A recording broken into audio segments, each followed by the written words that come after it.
Hello friends, welcome to our channel Trihan's vlog. আজকে আরও একটা নতুন ভিডিওতে আপনাদের সকলকে স্বাগত জানাই। পুষ্টিবিদদের মতে বাচ্চাদের আদর্শ খাবার হলো খিচুড়ি। আর পুষ্টিবিদদের কথা মাথায় রেখে আমি বানাতে চলেছি পুষ্টিকর খিচুড়ি। তো এর জন্য আমি নিয়ে নিয়েছি 2 রকম ডাল আর চাল। এখানে আমি মুগ ডাল, মুসুর ডাল ইউজ করেছি। তো এবারে আমি নিয়ে নিয়েছি গাজর আর কুমড়ো। এগুলোকে আমি আধ ঘন্টা আগে থেকে জলে ভিজিয়ে রেখেছিলাম।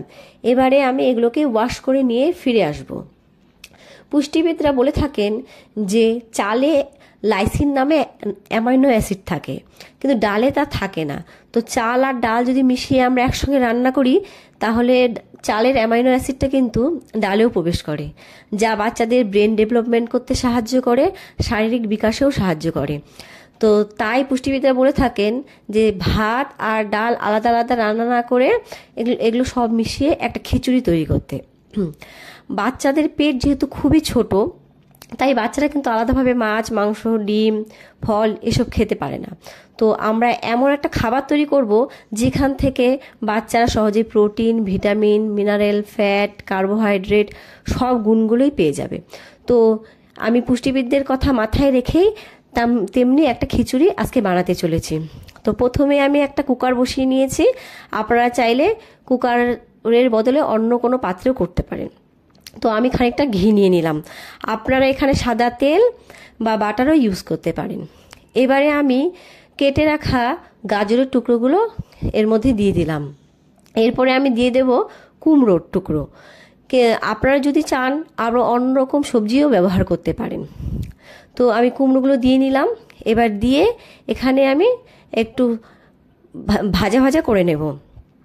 আর আপনারা যদি বাচ্চাকে মাংস খাওয়ান তো এই সময় খানিকটা পেঁয়াজ ভেজে নিয়ে তারপরে মাংসটা দিয়ে সবজির সঙ্গে আরও খানিকক্ষণ ভেজে নেবেন। তো এবারে আমি এখানে ব্যবহার করব গোলমরিচের গুঁড়ো, 1 চিলতে নুন আর একটু হলুদ গুঁড়ো। বাচ্চার বয়স যদি 8 মাসের কম হয় তাহলে আপনারা এগুলোকে স্কিপ করে যাবেন। আর আমাদের ডাক্তার যেহেতু বলেছে যে বাচ্চাদের খাবারে নুন ব্যবহার করা যাবে, কারণ নুন নাকি ব্যবহার না করলে বাচ্চাদের আয়োডিনের ঘাটতি হবে। আপনাদের ডাক্তার যদি মানা করে থাকে তাহলে আপনারা এখানে নুনটা ব্যবহার করবেন না। এবারে আমি এখানে অ্যাড করে নেব একটু আদা থেতো। আপনারা চাইলে আদার পেস্টও ব্যবহার করতে পারেন। তো এবারে আমি আদা থেতোটা নিলাম অ্যাড করে। তো নিয়ে এবারে আমি খানিকটা নাড়িয়ে চাড়িয়ে নেব। তো নাড়িয়ে চাড়িয়ে খানিকটা ভাজা ভাজা করে নেব। আপনাদের বাচ্চারা যদি একসঙ্গে যদি মাছ খেতে পারে আলাদাভাবে তাহলে আপনারা এই খিচুড়ির সঙ্গে মাছ খাওয়াতে পারেন। আর যদি খেতে না পারে তাহলে এই খিচুড়ির সঙ্গেই মাছ দিয়ে একটুখানি সিটি দিয়ে নেবেন। এবারে আমি চালটাকে মিশিয়ে দিলাম। এই চালটাকে আমি একটুখানি ভাজা ভাজা করে নেব। তো ভাজা হয়ে গেলেই আমি এখানে পরিমাণ মতো জল অ্যাড করে দেব। তো আমি এখন জলটা অ্যাড করে দেব। জলটা অ্যাড করে আমি কুকারের ঢাকনা লাগিয়ে সিটিতে বসিয়ে দেব। 4 থেকে 5টা সিটি হয়ে গেলে কিন্তু চাল, ডাল আর সবজিগুলো সেদ্ধ হয়ে যাবে। তো আমি এখন সিটি দিয়ে নেব। আর এরপরে আমার ছেলে যেহেতু মাছ একবারে খুব একটা বেশি খেতে পারে না, তো আমি এই সিটি দেওয়ার পরে মাছটাকে অ্যাড করে নিই আর খানিকটা মাছ ওকে শুধু শুধু খাইয়ে নিই।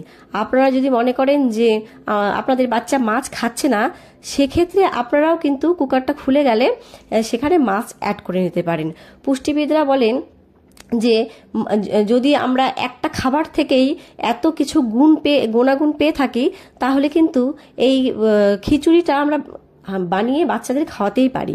সেক্ষেত্রে বাচ্চাদের এই খিচুড়ি খেলে কিন্তু বাচ্চাদের ওজনও বৃদ্ধি পাবে আর বাচ্চারা সঠিক পুষ্টিও পেয়ে যাবে। তো আমার সিটিটা কমপ্লিট হয়ে গেল। এবারে আমি কুকারটা খুলে নেব। তো কুকারটা খুলে নিলাম। আর আমি এখানে আগের থেকেই একটা মাছ ভেজে রেখেছিলাম আর ভেজে তার থেকে কাঁটাগুলো ছাড়িয়ে রেখেছি। সেখান থেকেই খানিকটা মাছ আমি এখানে মিলিয়ে নেব। মিলিয়ে এবার মাছটা মিলিয়ে নিয়ে আমি কুকারে ঢাকনা বন্ধ করে আরও একটা সিটি দিয়ে নেব। তো আপনারা কিন্তু চাইলে বাচ্চাদের ছোট জ্যান্ত মাছ যেগুলোতে কাঁটা খুব কম থাকে, শিঙি মাছ, এরকম মাছ খাওয়াতে পারেন। তো একটা সিটি হয়ে গেলে কিন্তু আমার খিচুড়িটা রেডি হয়ে যাবে। তো আমি গ্যাসের ফ্লেমটা অন করে দিলাম আর সিটি হওয়া পর্যন্ত অপেক্ষা করব। আপনারা কিন্তু বাচ্চাদের এইভাবেই মাছ খাওয়াতে পারেন। তো আমি চলে এসেছি, এবার কুকারটা খুলে নেব। হয়ে গেছে আমার খিচুড়ি। আপনার বাচ্চার বয়স যদি 1 বছর হয় বা তার উপরে হয়, আপনারা এই খিচুড়িটা এরকমভাবেই বাচ্চাকে খাওয়াবেন। আর যদি আপনাদের বাচ্চা ম্যাশ খাবার খায়, তাহলে আপনারা একটা ডাল ঘুটনি দিয়ে ভালো করে ম্যাশ করে নেবেন। বাচ্চারা যদি ম্যাশ খাবারও না খেতে পারে, তাহলে কিন্তু আপনারা ছাঁকনি দিয়ে পিউরি করে তারপর বাচ্চাকে খাওয়াবেন। আর আমি আমার বাচ্চাকে এভাবেই ছাঁকনি দিয়ে এইভাবেই ডাল ঘুটনি দিয়ে ম্যাশ করে বাচ্চাকে খাওয়াই।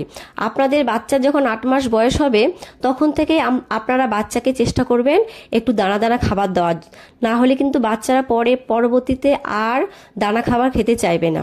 তো আমার খিচুড়িটা প্রায় রেডি হয়ে এসছে। এটাকে আমি এভাবেই ম্যাশ করে নিয়ে এবার একটা পাত্রে ঢেলে নিয়ে আসব। তো তৈরি, এবার আমি পাত্রে ঢেলে নিয়ে আসব। হয়ে গেছে আমার খিচুড়িটা, দেখুন কতটা সুন্দর হয়েছে।